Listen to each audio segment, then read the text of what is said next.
In the tapestry of life, where every thread holds a story, America in black and white emerges as a haven for the voices echoing through the heart of our communities. In this podcast, we wade through the rivers of our collective experiences, celebrating the vibrant hues of change brought forth by the whispers of hope and the roars of action.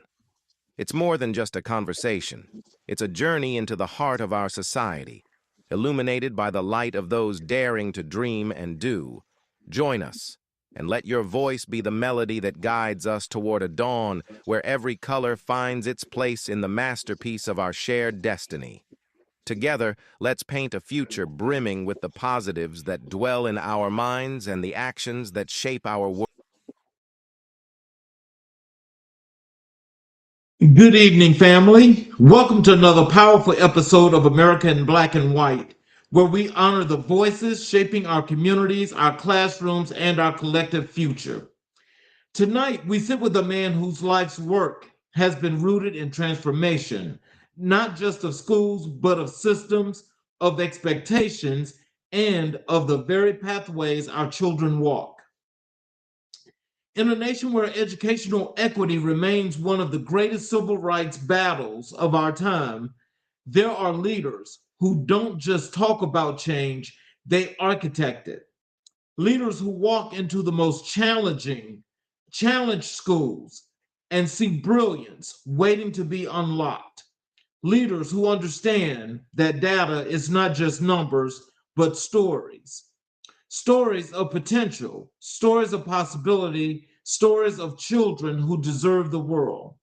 Our guest tonight is one of those leaders. For over 30 years, Dr. Mark E. King has been a force in public education, a principal, on an instructional superintendent, a deputy chief, an executive director, an author, and now the vice president of education at Arts for Learning, Maryland. His work has reshaped school culture, elevated academic performance, expanded arts integration, and opened doors for thousands of young people across Maryland, Washington, D.C., and beyond. But behind the titles is a man shaped by community, by mentors, and by giants, including Eugene Grant, Thomas A. Blue, and Mr. Ward, three Black men whose influence helped mold his leadership, his discipline, and his unwavering commitment to excellence. Tonight, we explore that journey, the mission, and the legacy of a man who has dedicated his life to ensuring that every child, regardless of zip code, receives an education worthy of their promise. Ladies and gentlemen, this is episode 81. This is Purpose. This is Impact. This is America in Black and White. And let's welcome Dr. King to the stage. And it's a pleasure to be here. It's kind of humbling to hear that. And when you mentioned Eugene Grant, he was my junior high school principal.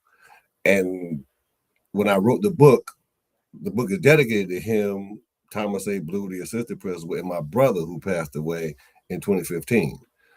So it's a bittersweet moment because I talked to him prior to the book getting published, but when I went down there to give him a book and do the book signing, he had passed away, so I was able to give it to his wife. So it's a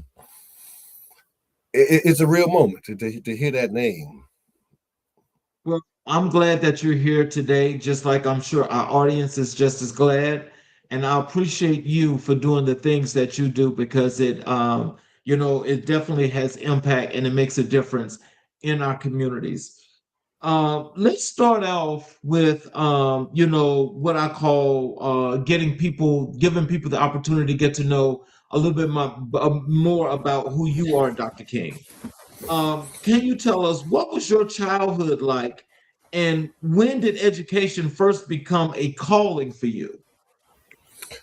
Well, growing up, I was born in Navy Hospital, North Charlotte, South Carolina. By the time I was in sixth grade, I had been to five different elementary schools. Not because of a negative thing, but my mother was always striving to do more. So she was always moving upward.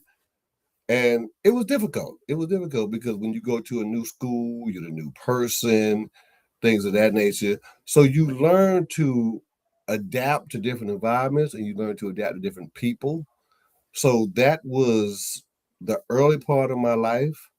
Then in 1981, look, March 7th to be exact, I moved to Fernandina Beach, Florida. That Monday was March 9th.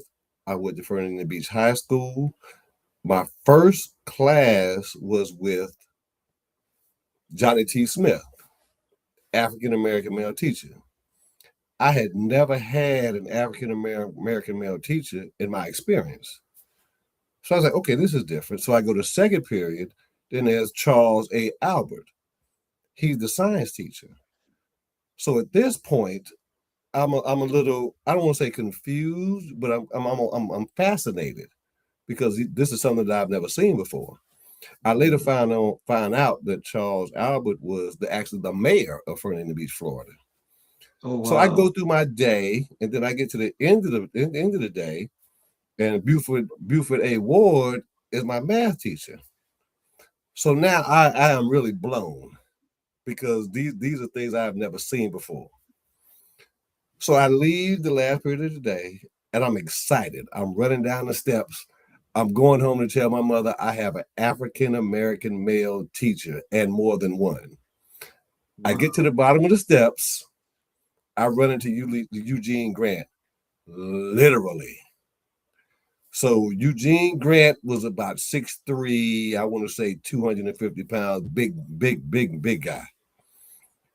And I'm in seventh grade, so I drop my little books. And while I'm picking these books up, I look up at him. He looks down at me. He says, "Boy, stop running in my hallway." I will never forget that. Literally, March 9th, 1981. I Mhm. say, "Yes, sir." I pick up my books.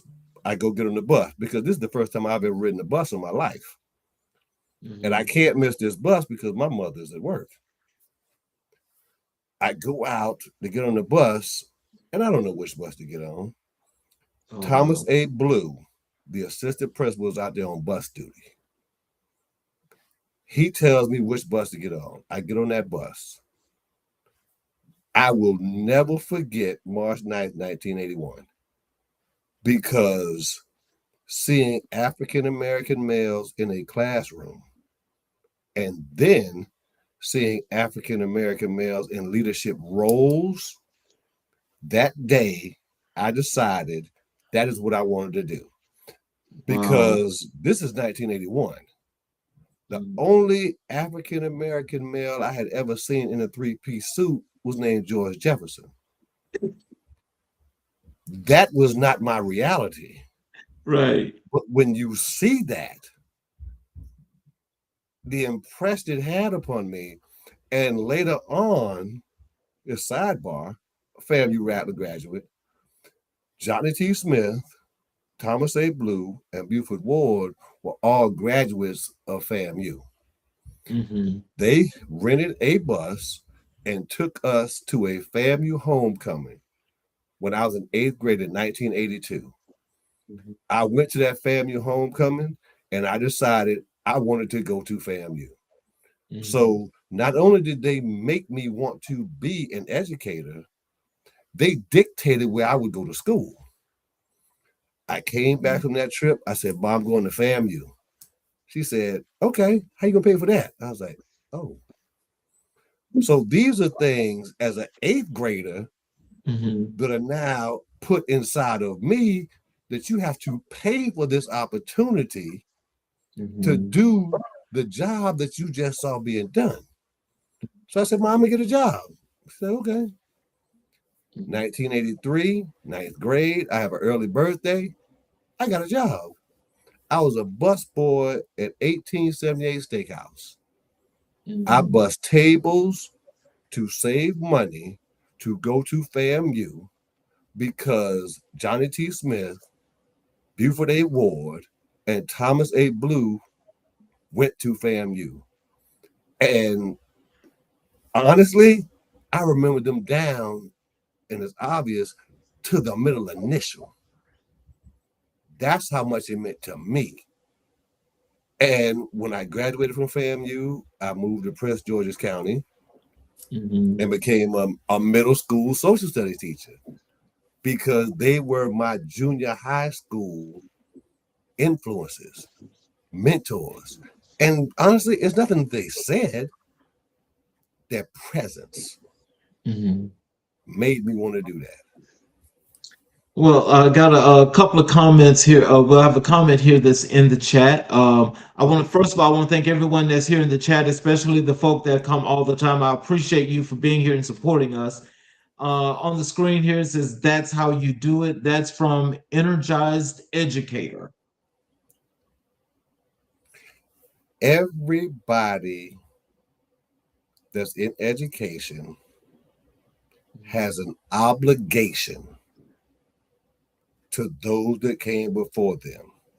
And even outside of education, there are people that I owe, that I am determined not only to pay them back, but to pay that forward. I do, I was at a conference, the Bond Conference at Bowie State, and the title, excuse me, the title of the presentation was The Opportunity, the Occupation, and the Obligation. So for me, this is just not about teaching and learning. It's not about supervising principals. It's not about being deputy chiefs. It's about putting people in a position where they can be successful because somebody did that for me when I was 12 years old.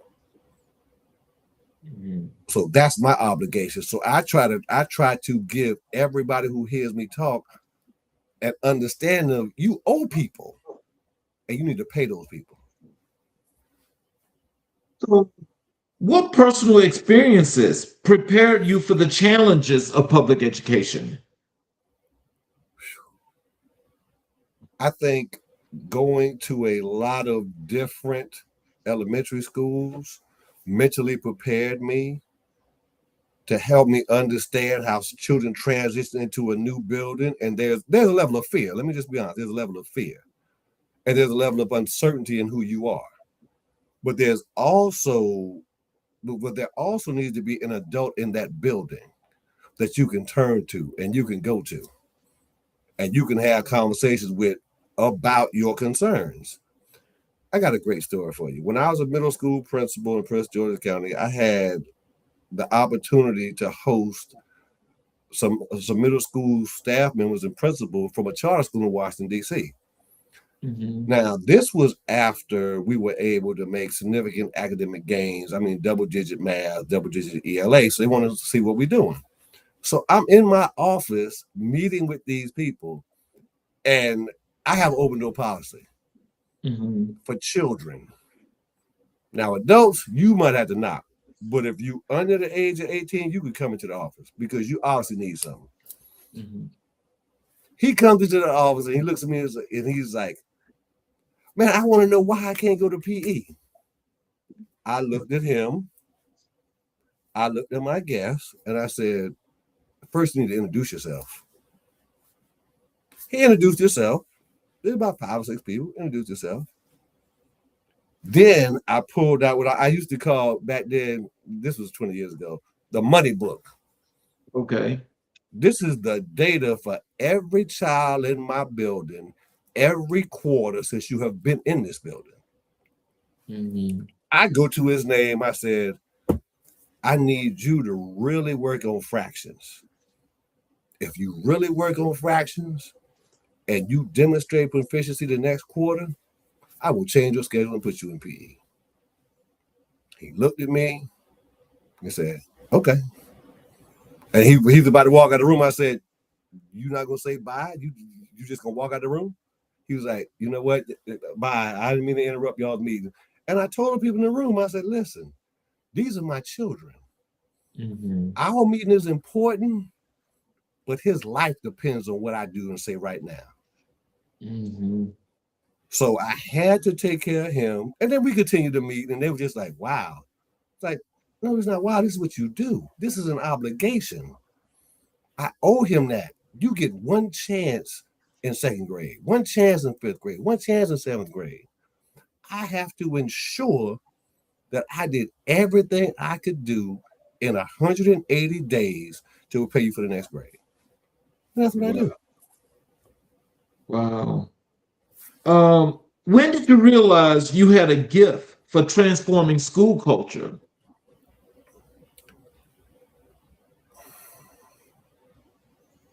My second year as an assistant principal. Mm. My first year as an assistant principal, brand new assistant principal, and in full transparency, I did not know what I was doing. I did what my principal told me to do. But by the second year, I understood that everything is relationship driven. If I can create a relationship with children, I can transform their behavior. Because too often we have good teachers, and I'm not going to disparage teachers, we have good teachers who don't understand the developmental pathway of the children. Mm-hmm. They are going to be what James Cooper said, they are going to be at this age. Right. So you need to understand as the adult, I need you to be the adult and understand that, especially when you're talking middle school, this child is 12 years old today, but when they come into your classroom tomorrow, they're going to be 21. So there is going to be moments where you like, okay, you could be 21 today, but what you're not going to do is disrespect me in this classroom and in this building. Mm-hmm. And I made sure it was clear to children. I understand, but what you are not going to do is stop 30 other children in this classroom from learning. So I would personally go get them, and I talked to you. I was like, just come here. No, Mr. King, I didn't do that.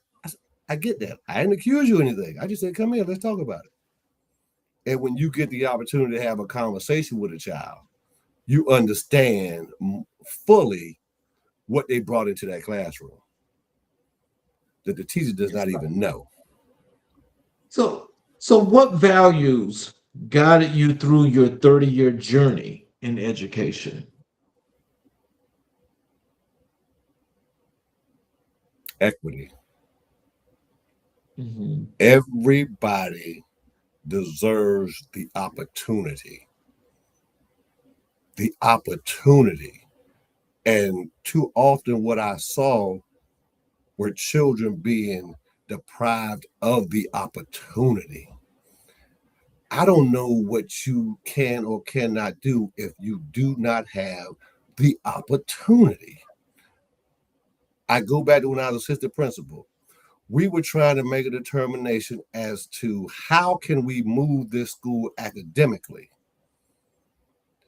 And it took us about a day, and I mean conversations, confrontations, whatever, because I don't disagree with people. I disagree with ideas. We can still like each other. It's okay. I just don't agree with your idea. Yes. So we determined that arts integration in a classroom will give children the opportunity to experience art while also addressing the academic standard. And that's what I do now as the vice president at Arts for Learning Maryland. Opportunity. That's all I can give you. Right. So as you think about that, because I think that's a very key part to the education system is to be, the school has to be connected to the child. And you mentioned equity. So in this case, I don't know if there was equity or not, because probably it wasn't. But if there is no equity, what were some of the things that you thought of that you could do to bring the equity to the school? Be combative. I will tell you, there are people in every system that I've ever been in that we didn't see eye to eye. I don't want to say we don't get along, but we don't see eye to eye. Mm-hmm. Because I work for people under 18. Ooh. And too often you have people in district offices and in educational systems that work for people over 18. I don't work for people over 18. So we are not going to agree. I got another great story for you. So after my first year as a principal, I decided I wanted a 7th grade algebra class. This is middle school. I had 1,000 children, 7th and 8th grade. Everybody, you can't do that. There's no way in the world. And in my mind, I can remember my mother saying, the only way you can do what nobody else has ever done is do what they have never done. I wanted a 7th grade algebra class because algebra is the gatekeeper. The 9th grade retention rate, 8 times out of 10, lives in algebra. If I can have a relationship with 500 children in 7th and or 8th grade to where they pass algebra, I have eliminated one of the hurdles to graduation. So my master scheduler, and by trade, I'm a master scheduler, and I love Dana Blair, the best master scheduler I ever had. We going back and forth about this 7th grade algebra class. So she said, man, I've got about 22 kids eligible for algebra. I said, eligible based on what? She said, there's a systemic test when they come into middle school, and you test on this scale, blah, blah, blah. She said, but I really can't run a class with 22 simply because that will make everybody else's class much larger. I said, well, take the next 4 children on that assessment that they gave, and you put them in algebra. She said, man, are you sure? I said, yes, because children don't rise to low expectations. Put them in that algebra class. That algebra class had a 99% pass rate on the high school assessment as 7th graders. Oh, wow. Because that expectation was that you are going to pass this class. That's why you are in here. The 1% who did not pass, and it wasn't his fault, he transferred out and moved to Texas. Okay. So now you've got this 7th grade algebra class. The progression of math is geometry. 8th grade math teacher Karen Bum says, I've taught geometry before. I said, well, you about to teach it again. So now you create a culture. When we're talking about the culture, we create a culture where the expectation is that you can and you will. And you are going to have all the support that you need to be successful. So you have to create a culture and a climate where expectation is the norm. I mean, where excellence is the norm. It's not outside. Oh, wow. No. This is what we do. And this is how we're going to do it. Yeah. So tell us this, Dr. King. How did your upbringing influence your leadership style? My mother, I was raised by a single mother. My mother raised me and my brother by herself. Work ethic.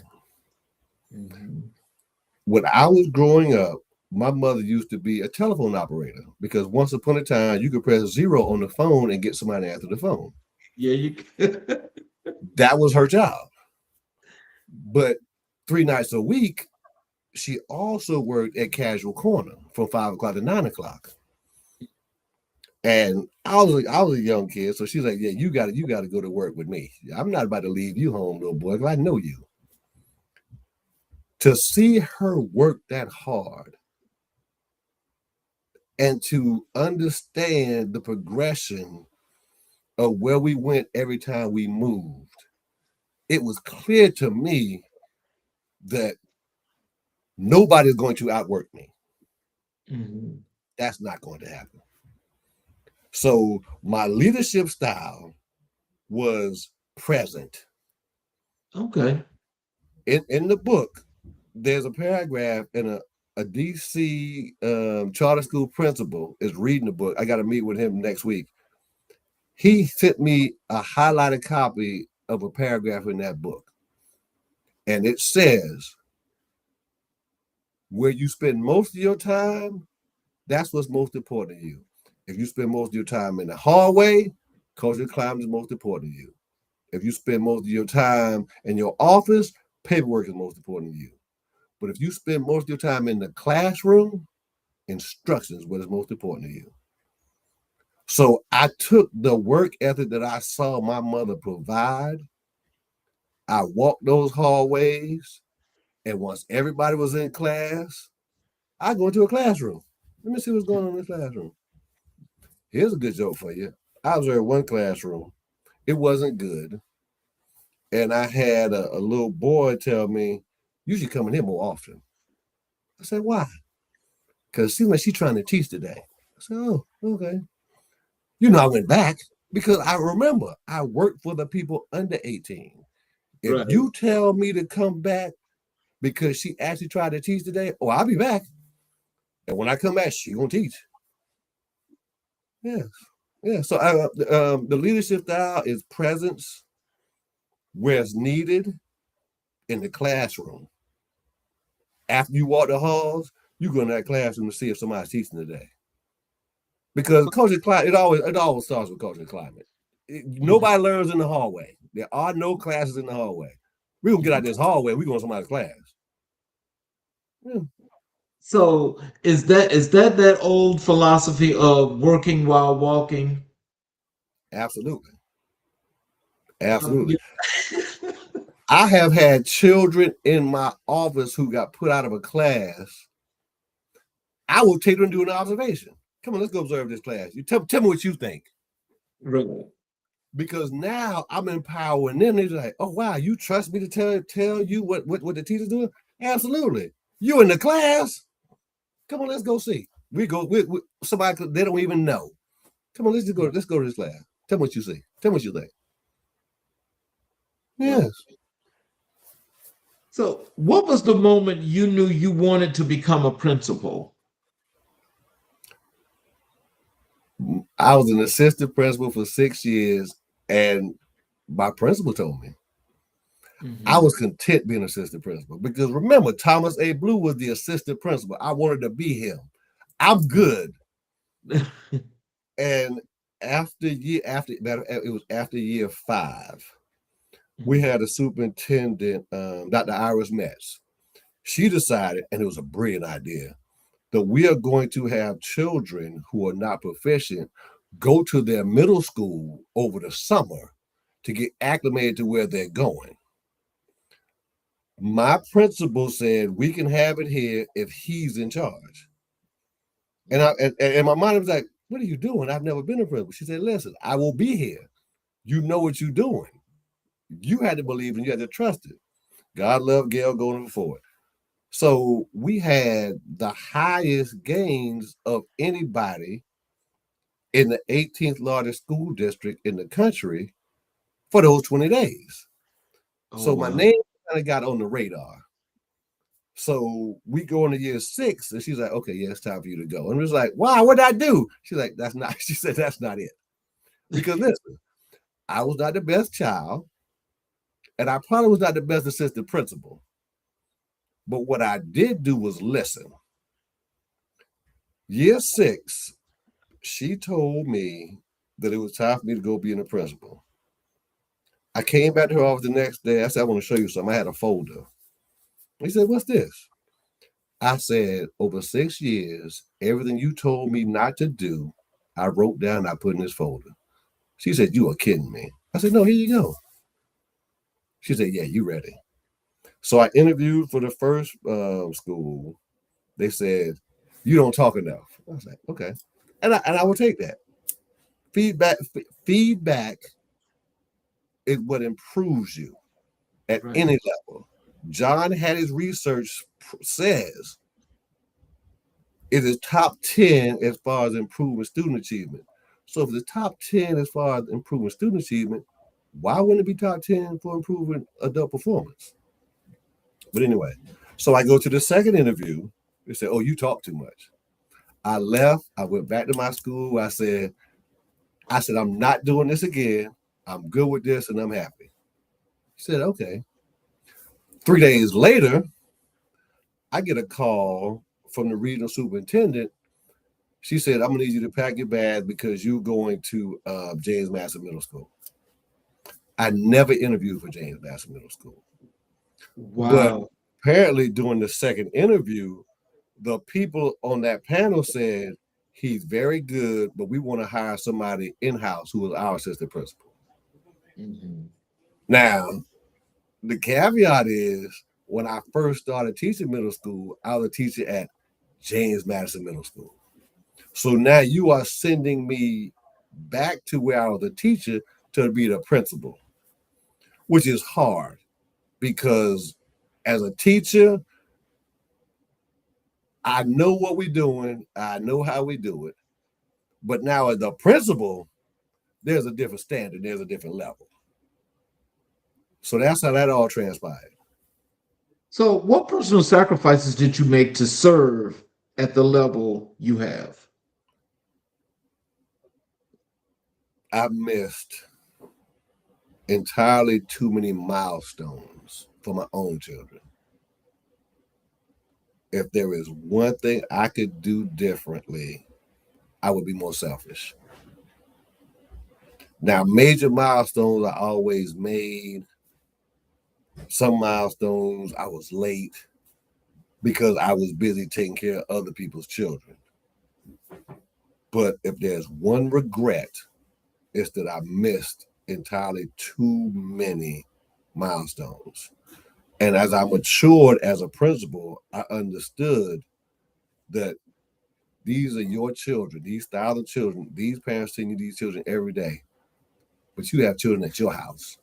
Mhm. So that is one thing that I regret. And before I became a middle school principal, because I've never applied for a job that my wife didn't agree to, because everything you do has an effect on your household. So before I became a high school principal, I sat down with my wife after getting permission, and she's like, "Okay, this is what you have to do." And I wrote down the list of what she wanted me to do in order to be a high school principal.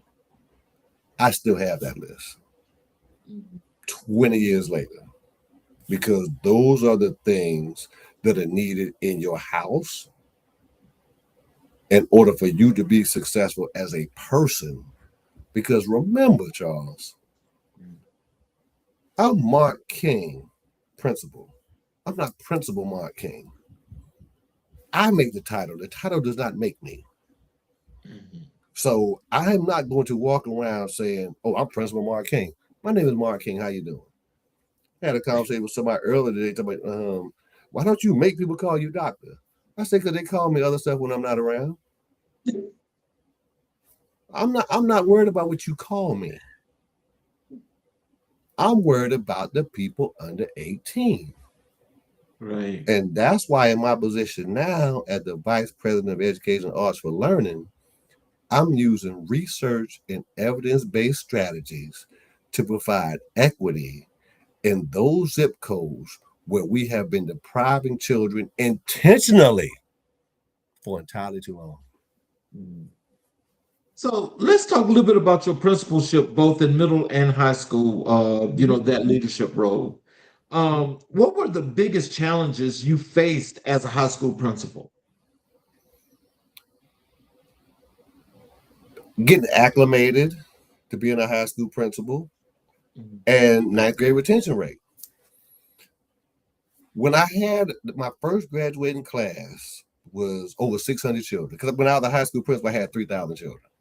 Mhm. Was over 600 children. But in that class was 600 and I want to say 650. So everybody is celebrating. Nobody in this district has ever graduated 600 children, which is a great Oh, accomplishment. They did yeah. a fantastic job. 600 out of 600 and out of 650, fantastic. So I'm sitting there and everybody's talking about how great it is, and I was just like, "What happened to those other 46?" And it was like, "Huh?" I said, "We had 650, right?" He was like, "Yeah, I think 650, 650, 651. What happened to those other 46?" And it was just like, "Wow." I said, "Man, somebody go find out what happened to those." Remember, I work with children. There were 46 children that I felt in my heart of hearts that I failed. And that's hard to understand that you poured everything that you could into those 46 children and they were not successful. I said, somebody go find out what happened to those 46. About a Wow. day or two later, they came back. They said, well, 23 of them are in summer school. These 20 transfer, whatever. So as long as I can account for every child, I felt a little better. But it's hard to know that those 46 children did not matriculate with those 606 children. Because I always started with 1,000 ninth graders. By 10th grade, it was 900, 850. By the junior year, 700 and 750. By senior year, that's how I got it like 650. I was just like, there is something that I am not doing organizationally because I'm losing. And let me be clear, I'm very competitive now. But I'm losing children every year, and I need to know why. And as I dug deeper into it, I realized the ninth grade failure rate is a sixth grade failure rate. The sixth grade failure rate is a third grade failure rate. The third grade failure rate is a kindergarten failure rate because we're not giving these children the foundational skills that they need to be successful when they get to these grades. Oh my God, Dr. King, you hit that right on the head. And you know, now maybe you can tell us this because this is the thing that I've always been pondering about is that there could be so many great teachers that are in these schools. There could be many, many great principals in this Mhm, school. Can you mhm. tell us, are they advocating or are they just going along with the system? A few things with that question. First, good teachers do no harm. Mm-hmm. The kids come, whatever grade level they on, they leave on same grade level. Great teachers move children. That's number one. Number two, when I went to Baltimore City and started supervising elementary school principals and K-8 principals, I realized you don't have the best teachers in the right classroom. Ah, In an elementary setting, your best teacher should be in kindergarten. That is where your best teacher should be. And then you need to loop that teacher to first grade and loop that teacher to second grade and then hand them off to third grade teacher or keep looping because that the first 2 weeks of school and they're getting acclimated to the routine and how we do things. I don't have time for that. School has started. I yeah, don't have time for them to get acclimated. So if Charles King taught me last year and I walked in your classroom, you teach me this year, I know the routine. right, That's right. already established. But the best and I've observed teachers pre-K through 12 and even observed interns, teachers doing their practicum to be teachers. Best teachers I've ever seen in kindergarten.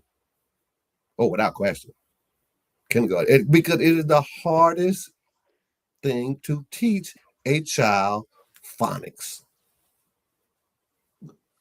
Well, I guess maybe that's probably dealing with timing because I think, well, I can remember when I was coming up that I always learned to do one thing when it comes to when if it's like if it's enunciating, if it's spelling, you always syllableize that word and you get it.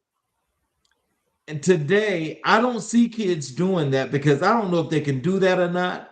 And that's another version of phonics, in other words, is why I'm saying that. And that Mhm. maybe it was because my mother was a preschool teacher and she did that for so long that she made sure that this is how it was done. And so my thing is, you know, when I hear the passion that comes from you, and I'm sure that you were motivating some of those teachers, if not all. What do you think some of them was missing? Because a lot of teachers are pretty much they're not hitting the home run. They're hitting the singles. It's That's another loaded question. It's professional development, number one. And number two, it's teacher training at a college level. Okay. I I was trained secondary social studies, 6 through 12. I still had to take a reading class so I can learn how to teach reading. So the work that Dr. Williams is doing at Morgan State University with local schools so they can go in and see, and with local districts so they understand that what you are walking into and the intentionality behind how you teach. I was a special education student in third grade. And then the next year, I went to the next school. I was in gifted and talented. So I realized right then, I said, oh, y'all don't know what y'all doing. How did you go from being special education to gifted and talented? Yep. And one of the things my mother explained to me, she was like, when they told me you were special education, I went to the meeting, I listened to them, and they were talking about, because back then Ritalin was brand new. And she said, I listened to them. I said, like, well, no, I don't think we're going to use that type of medicine. I think I got some medicine at home that might be more beneficial. We left that building. When we got home, my mother touched these hind parts and said, every time they call me, I'm going to touch these hind parts. So as a result, the call decreased, attention span increased, because there were natural consequences to your behavior. Yes, sir. So now my teacher's not dealing with that because she knows there's a medicine at home that will take care of that problem.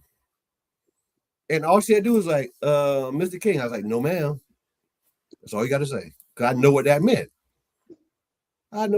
Now, granted, growing up, I was not the best of children. So I was in sixth grade. I'll never forget it. My favorite sixth grade teacher.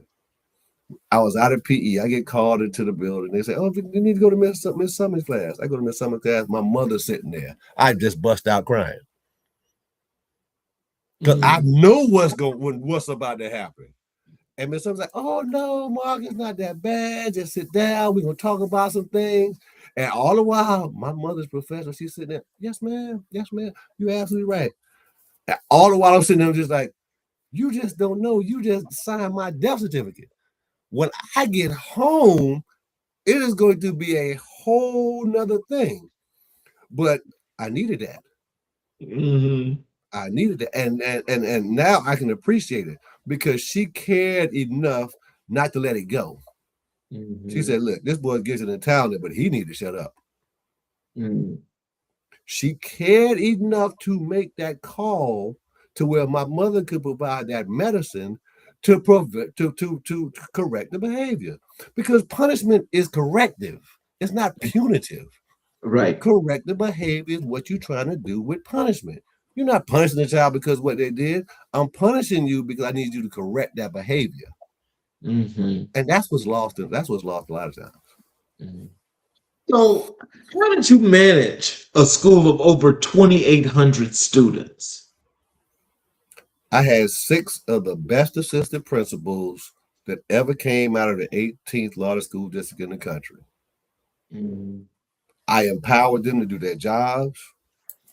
I still walk them hallways and go in the classroom like I always did. But those 6 assistant principals ran that building. I don't take credit for graduating 606 children. Christy Holden was the assistant principal of that class. She was the lead assistant principal. She did that. So I'm clear with people. All you have to do is be instructionally sound, be visible, and manage people. A lot of principals get in trouble because they don't know how to manage people. And we go back to being, I'm Principal Mark King. No, you're not. You Mark King principal. Because if you don't manage these people, in 3 years, you will no longer be Principal Mark King. Because you can be replaced. And teachers know it. They're like, listen, He doing all that, man. Teach your class and wait it out. And it's true. I want to go back to something you said earlier about your best teachers, and you said that you should put them like just like basically putting them back to bring those children forward. Can you tell us that concept? Where did that concept come from, and how exactly does that work? The foundational skills are what are Mhm. critical. I know a teacher in Baltimore City. She teaches kindergarten now. She taught pre-K and she teaches kindergarten and she looped with children. Mhm. Um, I had observed her so many times. I was like, look, yep, she got it. So one time we had a superintendent come in, and I was like, I know I'm taking you. You know, you want to show off your best car. And she tried to do a lesson that she did not plan, and it didn't go well. And after the fact, I told her, I said, why didn't you just do what you planned to do? She said, because the superintendent was here. Well, I was like, listen, I don't care about the superintendent. That child is 6. I need that child to get what you give them every day. That's when I realized the foundational skills and planning are what are critical to student success 5, 6 years later. For example, when I was growing up, they had Schoolhouse Rock used to come on between the cartoon on Saturday morning. Yes, sir. It's every Saturday morning, ABC. How many foundational skills were taught with Schoolhouse Rock? All of them. All of them. From verb, conjunction, you had math fact, all of them. So now at Arts for Learning Maryland, as the vice president of education, everything is a production. There are songs, there's dancing, because that's how you connect it to the real world. Okay. You may not even like math, but if there's a math song, you can remember those multiplication facts. Yeah. I mean, look, ABC is a song. A, B, C, D, E, F, G, because that's how it sticks. And it's research and evidence based. And in our out of school programs, we got a data to back it up. In urban districts, yes, absolutely. What strategies help your school achieve consecutive AYP gains? Taking care of teachers. If you take care of the people who take care of you, they will take care of your children. There's a great book. If you don't feed the teachers, they eat the children. Mm. I have always taken, and some people say I spoil my teachers. I said, yeah, but they get double-digit gains every year. They don't deserve to be spoiled. Nobody else is producing the number that they produce. What do you want me to do to them? Except accolades, mentor them, make them to assistant principals, make them into lead teachers, make them into department chairs. Absolutely. So in the book, there's a quote. You need to lead like the teachers run the building because they actually do. If you don't believe me, check one payday Friday if 5 teachers take leave. What you plan to do? Wow. You going to teach 5 classes, or you going to teach a class? Your AP going to teach a class? Everybody running scrambling because you're not taking care of your people. Mhm. If you take care of your people, they take care of you because there's a mutual respect. I respect the game that you got in that classroom.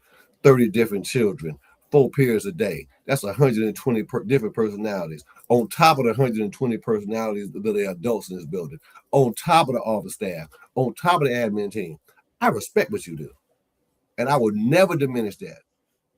Mm. But I need you to teach my children now. Let's be clear. Don't play with my children because they get one chance at this grade level. So don't play with them. But yeah, it was the teachers who did. I don't. did it take to remove a middle school from the state's reconstitution list? Tell us what did you do when that happened? We had a good staff. And what I felt was all we needed was a little bit more, a little push. So every year, I used to have a slogan. The first year that I was principal, I was like, man, just expect a little bit more. Expect a little bit more out of you, the children, the parents, the adults. Just expect a little bit more.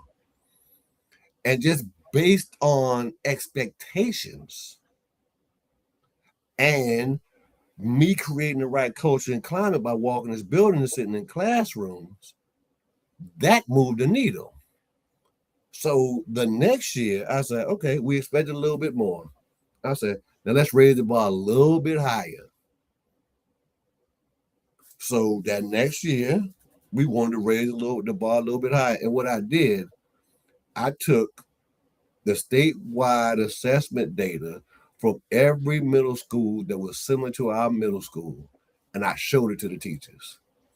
And I just asked a simple question: is their school better than ours? You know, competition brings out the best in people. Right. I said, is their school better than ours? And that means everybody clocking in. Like, no, they not. So let's prove it. Then back to teachers leading your building, Dana Blair, my master scheduler, and DeWanda Wilson, they come to me with this brilliant idea. We should be a middle years IB school. I said, we should do what? We should be a middle years IB school. I said, listen, we hot right now. We on a roll. Kids are learning. Teachers are thriving. And you want to be, they was like, yes. So I was like, okay. So Charlotte Stokes was my former supervisor when I was a social studies teacher. She was in charge of IB programs. So she had this meeting with 5 principals. I wasn't invited. It wasn't personal, but I went anyway. My teachers wanted to be a middle years IB program, so I went to a meeting I was not invited to. See, this is how you get in trouble. I went to a meeting I wasn't invited to. They had to bring me another chair.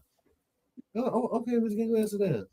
So I listened, you know, I'm taking notes about what it takes because my teachers told me to go. This was not Mark King's brainchild and brains. My teacher said, we want to be this. I was like, and that took me a minute. Now I just wasn't automatically like, oh, okay. Went, took the notes.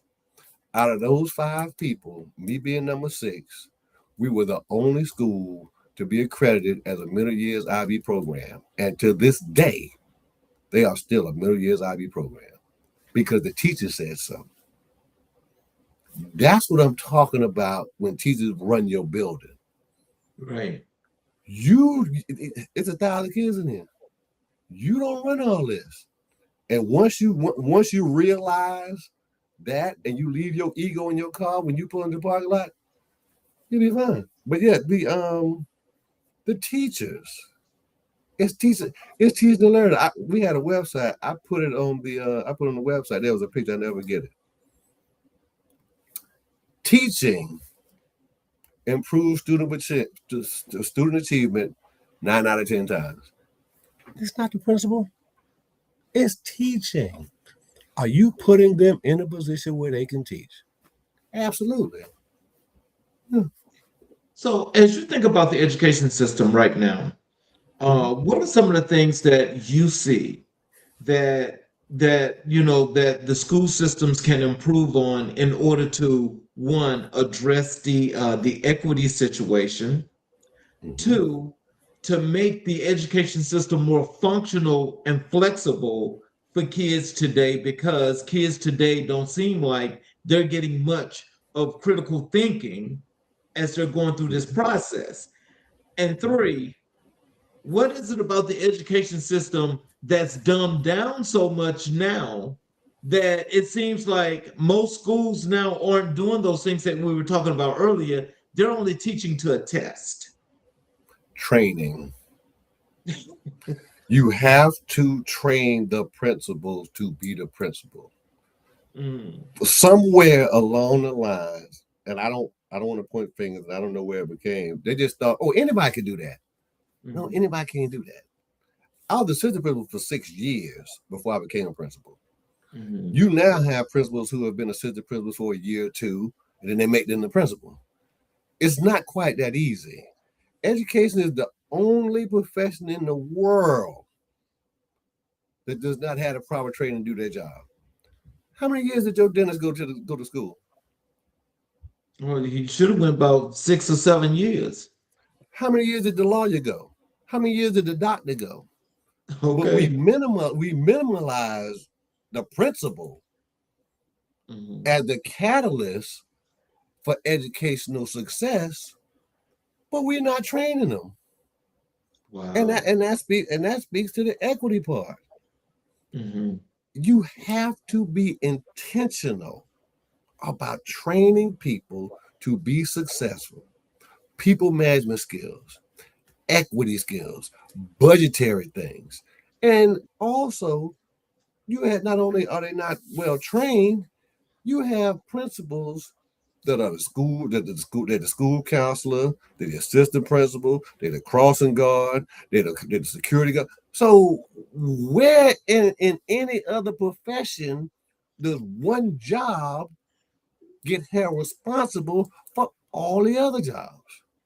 Mm. And then you want to fire the principal. Oh, that just wasn't a good fit. Did you train that person? And too often it happens to people of color Yep.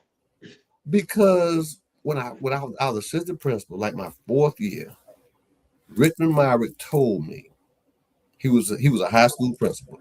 He told me, "Don't let them make you a police officer." I'm like, what do you mean? He said, "Don't let them make you a police officer. Make sure you are instructionally sound and you know what's going on in every classroom." That changed my world. Now that he's also a family graduate, he's passed on now, but yes. Mhm. So when you are not giving people the tools to do the job, how do you get mad when they can't do the job? That's an equity issue for me. Yeah. Now, there's some other parts of the question I need to get back to, and I apologize, but I just kind of got off on that one. No, no problem.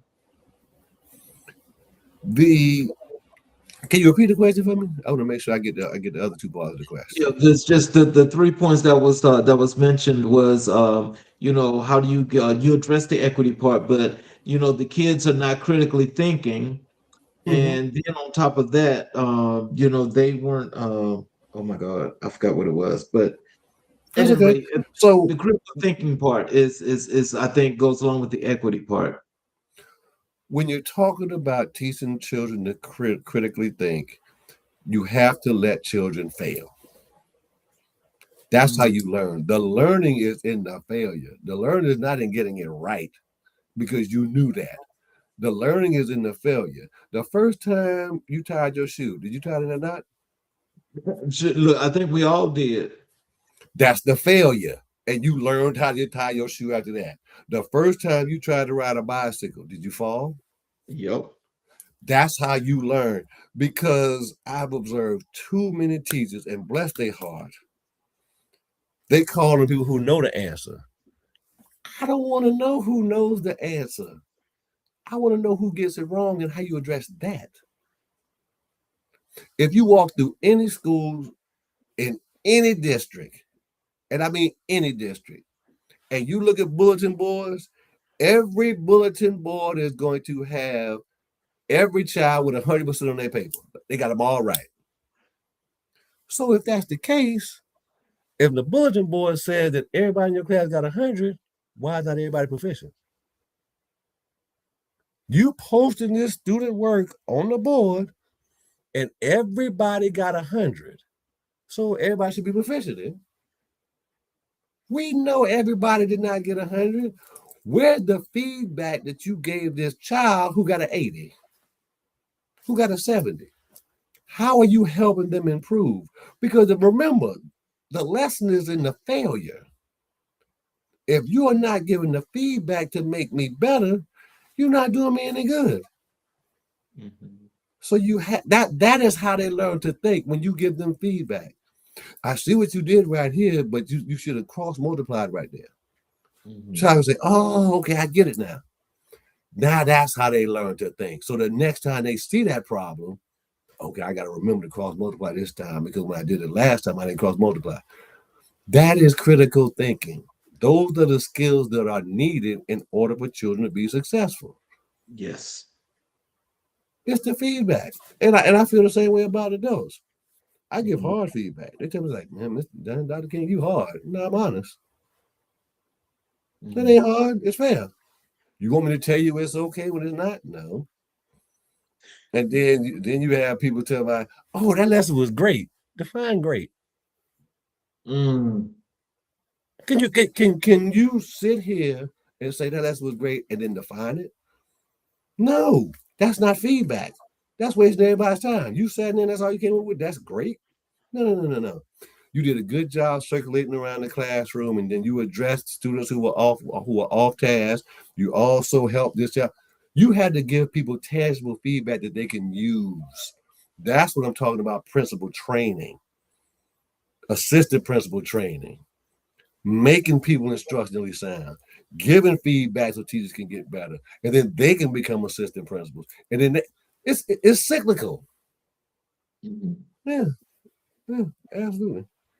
Talk about your work as instructional superintendent and the system level leadership that you provided to the school system. Hmm. What was it like overseeing all middle schools in Washington, D.C.? Refreshing Mhm. because when I got to Washington, D.C., I had a supervisor, John Davis, who was willing to not do what everybody else had done and was willing to push the envelope. That group of principals in Washington, D.C. were the most dedicated, creative principals that I've ever worked with. Now, the Baltimore City principals I worked with, they work the hardest simply because the environment dictates that. But those principals in Washington, D.C. came up with answers, solutions, and questions. We go back and forth about what's going to work, what's not going to work. How can we try this? So it was refreshing to be put in an environment to where there were no boundaries. We could literally try to do anything to improve outcome for students, and as a result, improve your graduation rate because we improving the ninth grade retention rate. Mhm. Yeah, it was really refreshing for me. I really enjoyed Washington D.C. So, how did DCPS achieve such historic NAEP and TUDA gains under your leadership? Teaching. Me and principals understood that the crisis is in the classroom. It's not in your office. It's not in the hall. Get into these classrooms and provide feedback to these teachers so they can get better. Talk to your elementary principal colleagues who feed children into your building. Let them know the expectations. Go to those elementary schools. Talk to those children. Talk to those parents. Let them know what the expectation is when they get there. So it's vertical articulation. And as a result, my directive to middle school principals was, now you talk to the high school principal. You tell them about the eighth graders who are going to be their ninth graders, what they're getting. You are going back to the elementary school and talk to the elementary school principal and the teachers and the parents and the students, and you're letting them know your expectations when they get to you. So it was not a like I said, once again, it was not a Mark King brilliance. It was a systemic plan to create a better ninth grader. Because remember, when I went to Washington, D.C., I had just left high school. So I was Mhm. clear what the problem was by then. Mhm. So it was a systemic plan to increase the student performance in ninth grade, which starts in sixth grade. We talked about that earlier. So you got to Sure. talk to your elementary colleague, Then you got to put in your work 7th and 8th grade. Then you got to talk to your high school colleagues, let them know what they're getting as a 9th grade student. Wow. So, I want to ask you this because I've had so many Black men that have been that's in the education profession that's been here. And what I have found, in that whole entire practice of this is that there's been nothing but success, but the success is not recognized. And what I'm thinking, and I need you to correct me if I'm wrong, but what it seems like to me is that when guys such as yourself have to go in and continuously clean up the mess, the system is still not changing. So my question to you is, why is it that, and I'm sure that you guys are giving more feedback than can possibly be needed to make education be education, but it's not changing? Can you tell us why? Systems are designed to get the results that they get. It is not designed for that. And until you change systems at a central office level, these are the results, because it was designed to get these results. You have to be exceptional at what you do for somebody to even say, he's actually pretty good. And the insult is actually pretty good. Like they didn't know that you were good. Oh, you just got this job because. So the system, the organization, the way we do things systemically has to change. When I made AYP with those teachers at James Madison, I also won the Excellence in Minority Achievement Award, and I won the State of Maryland Vanguard Award. Me and it must have been 16 teachers. We all went. I'm like, it's a good time. I had no clue I was going to win. So when I win, they are giving me all of the slogans that I had every year, because it was expect more, raise the bar, and now we're going to set the standard. So when they say this, I'm just like, oh. And the teachers looked around me like, yeah. So when the state superintendent's like, good work, young man, we watching you. That was acknowledgement for me. Acknowledgement. Right. The system has to recognize and pour into you to make you the principal that you are, and they don't. So that's why you get the constant churn of principals every 3 to 5 years for urban school principals. There's no support.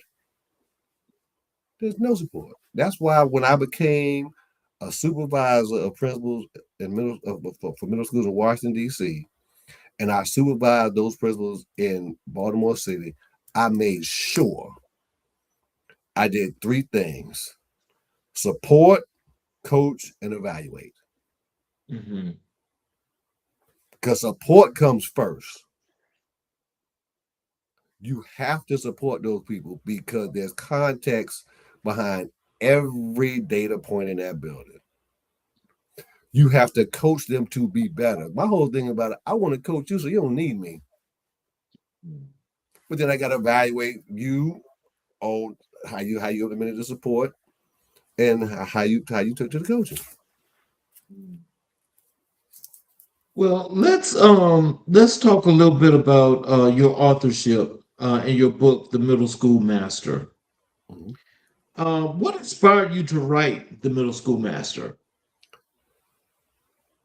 When I first became a middle school principal, somebody told me, young man, good luck, because the answer's not in the book. And I can remember thinking, why?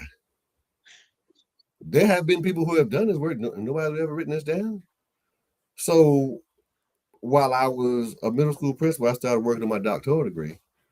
And you start doing research and you start implementing these things.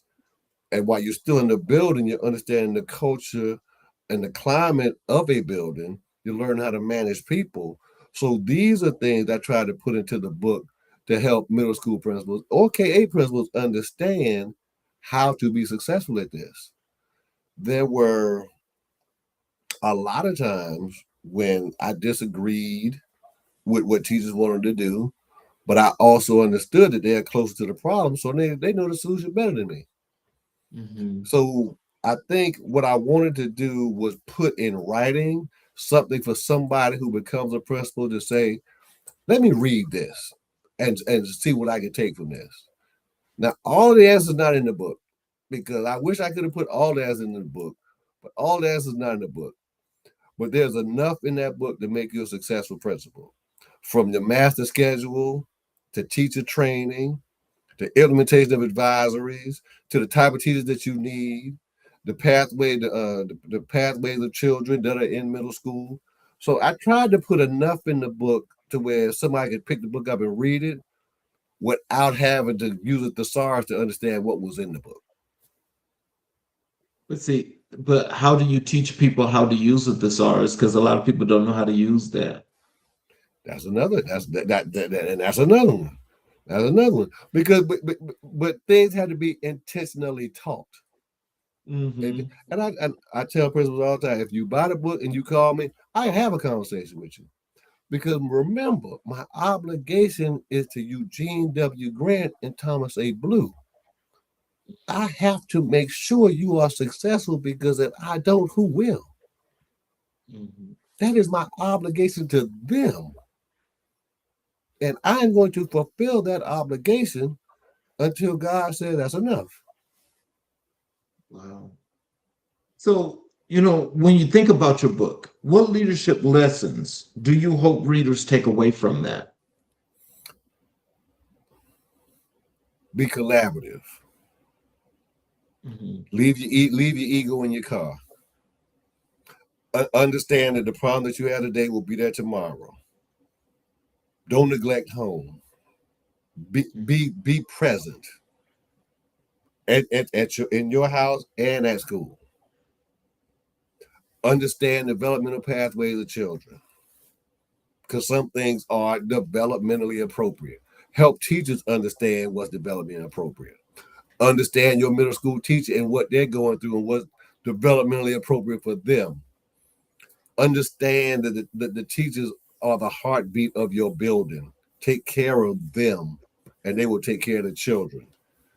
And most of all, be in the classroom. Be in the classroom.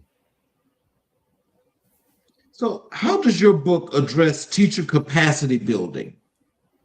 That's principal's job. If you are the principal and you don't know my content area, that's a problem, because you can't help me get better. Do you know how to give feedback, or do you just go observe? And I'm just going to use third grade math. And you're not a math teacher. Can you give me feedback on how to improve my performance? Or you gonna say, "Oh, that lesson was great. We talked about that earlier. Define great. Oh, you did a good job. Define good." You have to give actionable feedback to people so they can get better. And you know who wants actionable feedback more than anybody? Your best teacher.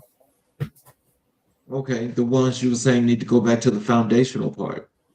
Exactly, because they want to get better. Mm-hmm. Your best teachers want your feedback so they can improve. So stop telling them, "Oh, that was a fine lesson." You ain't said nothing. You might as well tell me those are black shoes. That is nothing.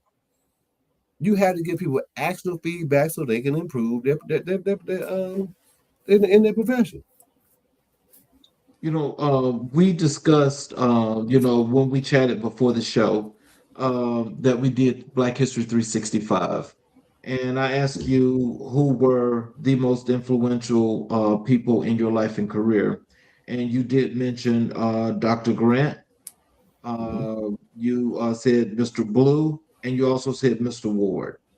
Yes. Can you tell us who was Eugene Grant and how did he shape your leadership? Eugene Grant was my junior high school principal. Back then we had junior high, 7, 8, 9. He was Hmm. my junior high school principal. his presence alone made me want to be that. Now, that's back then when they did use the paddle kids, so I did spend a little time in Mr. Grant's office. But there was nothing in particular that he said or did, him just being there. And you knew he was there. And you knew that there were consequences behind anything you did, good or bad. Right. So it was not always a punitive thing, but Mr. Grant lets you know who is in charge, but he also understood that you are going through a hormonal change where you are going to do some things that I don't think are appropriate. So I'm going to correct that because you can't take that out of here. Mm-hmm. And that's what I learned from him. Like I said, it was really nothing in particular that he said, but his presence. And you knew he was there. Even if you didn't see him, you could feel it. Mm-hmm. And I always remember that down to the three-piece suits. And I wear three-piece suits today in memory of and because of Eugene W. Grant. No doubt. Wow. So what lessons did Thomas A. Blue instill in you? Consistency. Mr. Blue wasn't having it. You could walk out of your classroom, Mr. Blue would be around the corner. You're like, where you come from? So when I talk about the visibility piece, that's what I took from him. He was always there. Mm-hmm. Good, bad, break up, fight, whatever. Just transition people, whatever the case may be. He was always there. So visibility and consistency is what I took from him. The Ward influenced your discipline and work ethic. Mr. Ward was also the basketball coach. And Mr. Ward, he did extra as a basketball coach, but he was also a math teacher. So that was when I understood that Black men could not only coach, but they could actually teach an academic subject as well. Because he was a good math teacher. And he was a good basketball coach. And the thing that the transfer between the both of them was discipline. This is what we do. This is how we do it. These are the facts of math. This is how you have to do that. And it's because of him in 7th grade, I ended up in Algebra 2 in 9th grade. Wow. Yeah. So what do these three men represent in your life story?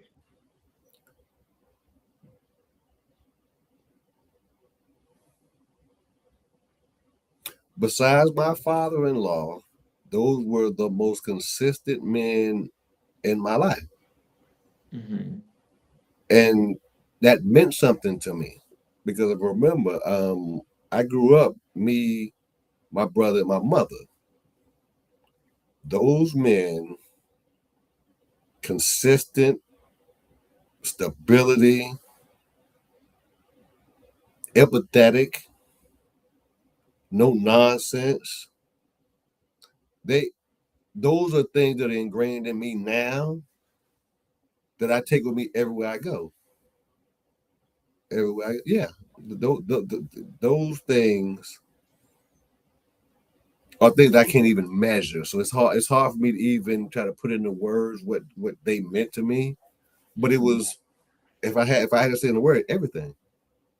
Yeah, well, I'll tell you this. It also sounds like, from your description that that they represented what it is to be strong in convictions, because it sounds like they have a lot of strength, and with that presence that you mentioned, that in itself stands alone as its own thing, because you knew, as you said, the consequences, but you don't want to be caught in the wrong way when it came to Mr. Grant. Because Mr. Grant didn't play. He didn't play that. And he admitted that. I've never heard Mr. Grant even raise his voice. Mm-hmm. He was like, come in. He was like, oh my. You already knew. And when I became a middle school principal and a high school principal, I didn't raise my voice like, man, come in. Man, I didn't do nothing. I was like, I didn't say you did anything, man. Just come in for a minute. Let me talk to you. That carried me throughout middle school and high school. Because like I know, you're not about to embarrass no middle school child, no high school child. Now you're gonna have a power struggle with somebody who doesn't have power, and you look like a fool. Yep. It's coming, man. No, I ain't coming. I ain't about to argue with you now. I'm gonna ask you one more time. And because we're not gonna have a power struggle because you don't have power. I am literally the principal. I will pick up this pen, sign my name, and you will disappear. You know it and I know it. So come on, man, let's talk about it. Mm. Yeah. So, how do you honor their legacy through your work? When I wrote the book, they were in the anonymous because I wrote that book because of what they did and what they meant to me. I went back home. I did a book signing. Like I said, Mr. Grant had passed, but I did get a chance to talk to him before I went back home. I signed a copy, gave the book to his mother. I talked to his daughter. Um, it meant everything to me, and everything I do is because of what they did for me. Because I go back to the obligation, but I owe those people that. There would be no Dr. Mark King without Eugene W. Grant. There would be no Mark King without Thomas A. Blue. Because we all went to junior high and high school people who just didn't make it. Yep. So without them, I might not have made it. I might be one of those numbers. I might be one of those statistics. No. I owe everything to them, and I make sure that I pay it back times two. So, why is mentorship so critical for Black boys and young Black men? Because we don't see Black men in suits and ties. We see Black men in sagging jeans and white tees, and we see them drinking malt liquor, and we see them smoking weed and doing whatever. And I'm not saying that's all we see, but we don't see enough of anybody to make them say, "I want to be like that." Yes. I want to be like that. So I make sure at every time I went into a building when I was supervising schools, when I was a principal, I always went to school with a tie on. That's my Okay. uniform. So look, kids had a uniform, I had a uniform. If I don't have a tie on, like, you ain't got no tie on today. Look, it's Friday, man. It's dressed down Friday. Yeah, because they expect that. Mhm. And the expectation should be that when you run into a Black male, he look like this. And Right. my expectation of you is when you grow up, you look like this. And Yes. you train somebody else to look like you. And you make sure they know that they need to train somebody else to look like you. That's the only way it works. Right. So yes, it's it's life saving. Mhm. Literally, it's life saving. How do you mentor the next generation of Black educational leaders? You said how? Yes. I do presentations. I've done presentations for MCEL. I've done presentations for the Bond Academy at Bowie State. I try to do a lot of outreach just in Mhm. general. I put a lot of stuff on LinkedIn to tell people to call me. I do book signings. I do book studies. Um, I try to do a lot, but I can't do enough if that makes sense. So Mhm. what I'm trying to do now is through Arts for Learning Maryland. I'm trying to reach the classroom teacher to show them research and evidence-based strategies to improve instruction in their class and teach them how to differentiate the instruction and engage students. So now that makes you a better teacher. When that makes Mhm. you a better teacher, you become a better assistant principal. Mhm. Then you become a better principal. So through Arts for Learning Maryland, I try to be in classrooms to help them understand the differentiation because what we do essentially, we teach teachers and artists to collaboratively plan together, and then they implement an academic standard, and they also infuse a national art standard. Mm. Right. So with differentiation, We teach them with the arts. We engage in students in a way that have not been engaged before. This is not sit and do this handout, and it's also research and evidence based. Let me ask you another question because I mean that's really interesting there. How do you actually get that mixture to mix like that where you add the arts and the cultural part to this educational system as a whole that you guys have? Because I think that in itself is like its own thing that actually is a thing that really works. And that's the work I'm doing now. We we train our artists and we pay them in after school programs to collaboratively plan with a teacher. For example, you could say, all right, Mark King, you the artist. I got to teach fractions. How can I do that? Well, as a musician, I can tell you, a quarter note is also 0.25, but it's also 1/4. A half note is 0.50 while also being a half note. And it's also a ratio. So now I'm gonna play this quarter note when I go into the classroom with you. And we're going to tell children this is a quarter note. And we're also going to pull out an actual quarter. So these are the things that are transferable simply because you are infusing arts into the lesson. So now a child will remember. I remember he played that note. He said that was a quarter note or that was a half note. Two half notes equal what? Or that's a whole note. Two quarter notes equal what? That's a half note. So now what I'm doing is using arts to infuse the academic standard into your memory. Wow. It's evidence and research based, and it's almost funny to me because when I was a principal, I was not this smart. But now when you see it, I'm just like, what was I thinking? Life could have been a lot easier if I had the foresight to give teachers the opportunity to collaboratively plan with somebody to help them differentiate instruction. And my whole point is, now that I have taught you that lesson, next year, if the art's not there, you can still do that. So it's also professional development. What does Black excellence in education look like to you? Black excellence in education to me is 100%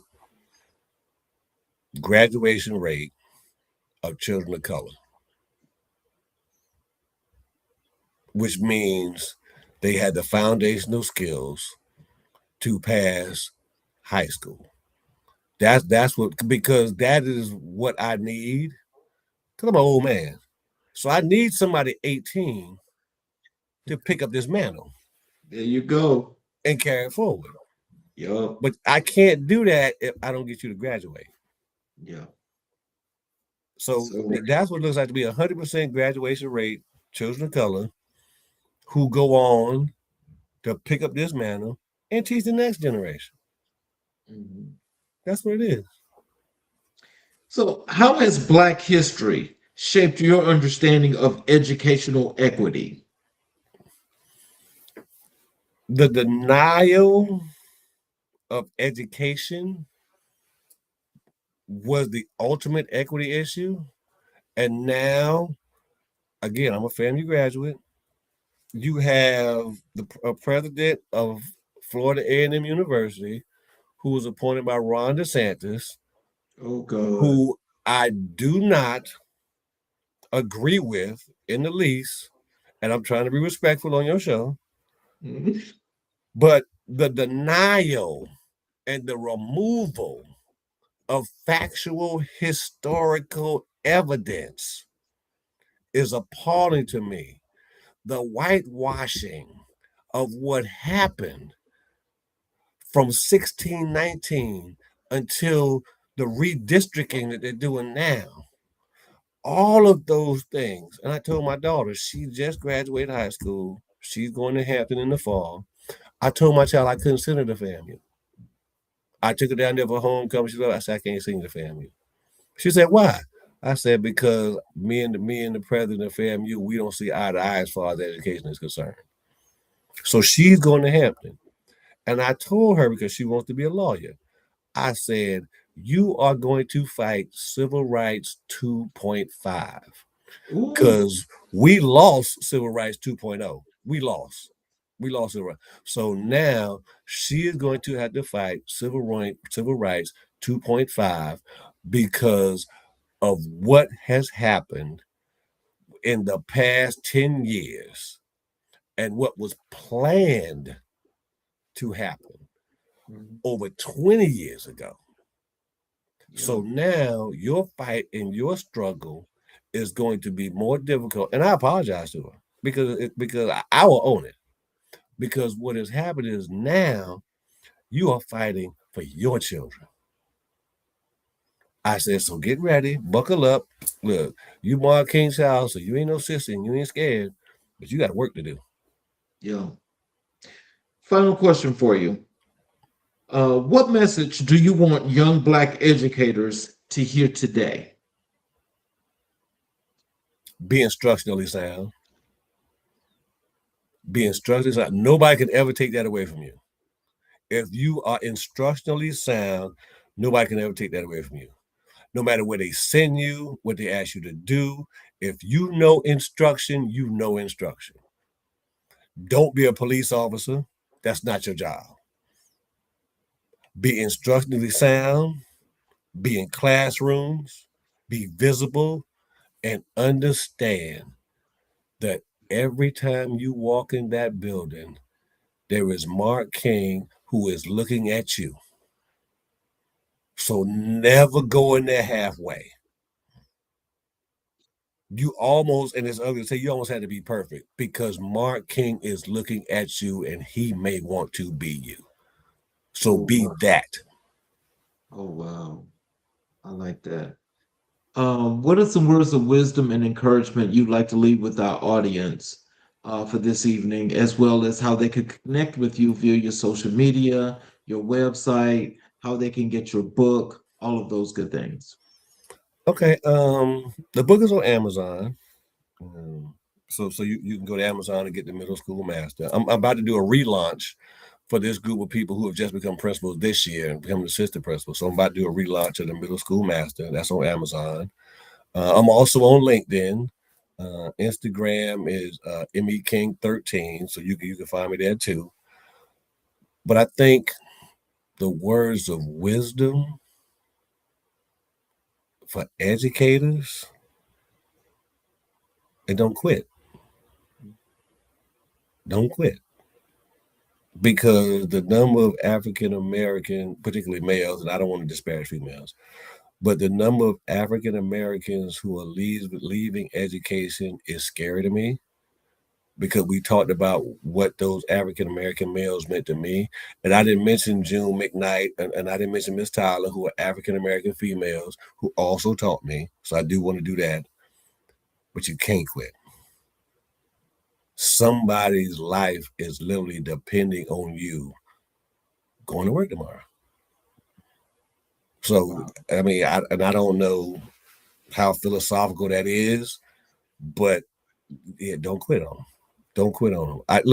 I know he does not display the behavior that you would like for him to display in class, but don't quit on him. Well, I'll tell you like this. Dr. King, this was really great, and this has been very, very informative because, I think for those that are listening and watching, they should get the point of, what you're doing right now at the school that you're at. Because as you think about, I think I kind of like I affiliate that with some things I used to see back in the times when you and I were growing up, where they had what they call the School of Arts. And when they had the School of Arts, they had that educational component to it, but you never really understood what that was really like. But when you look at today and the concepts that you use, it's very, very important, because it has an educational element that basically is for everybody to help everybody, but also to be pinpointed as you are learning, Mhm. because the actual regular system, that's being used, it's not all the way, well, shall I say, it's not equipped. There's not the equity there to make it what it should be. And so I applaud that concept that you're using at your school. I appreciate it. For those of you that are watching on all of our channels, I appreciate if you would support us by subscribing and enabling all notifications to all of the YouTube channels. We stream live on 8 different channels, but on all of those channels, you are able to interact and be a part of the show. And we would definitely appreciate if you continue doing those things. Um, Before I do this closing monologue, Dr. King, do you have a couple of minutes after I close the show? Oh, certainly. So, in closing, I want to say, Dr. King, your journey reminds us that leadership is not a title, it is a responsibility to uplift, to challenge, to innovate, and to believe in the brilliance of every child. Tonight, you've shown us what it looks like to lead with courage, with conviction, and with a heart rooted in service. Your story is a testament to the power of mentorship, the importance of community, and the transformative impact of educators who refuse to accept anything less than excellence. You've changed schools, you've changed systems, and you've changed lives. And for that, we honor you. To our viewers, may tonight inspire you to invest in the next generation, to advocate for equity, and to remember that education is the foundation upon which freedom is built. This has been episode 81 of America in Black and White. I'm Charles King. I want you guys to stay inspired, stay informed, and stay empowered. Join us tomorrow night for another great show, and we will see you then at 6 p.m. Eastern Standard Time. Have a great evening.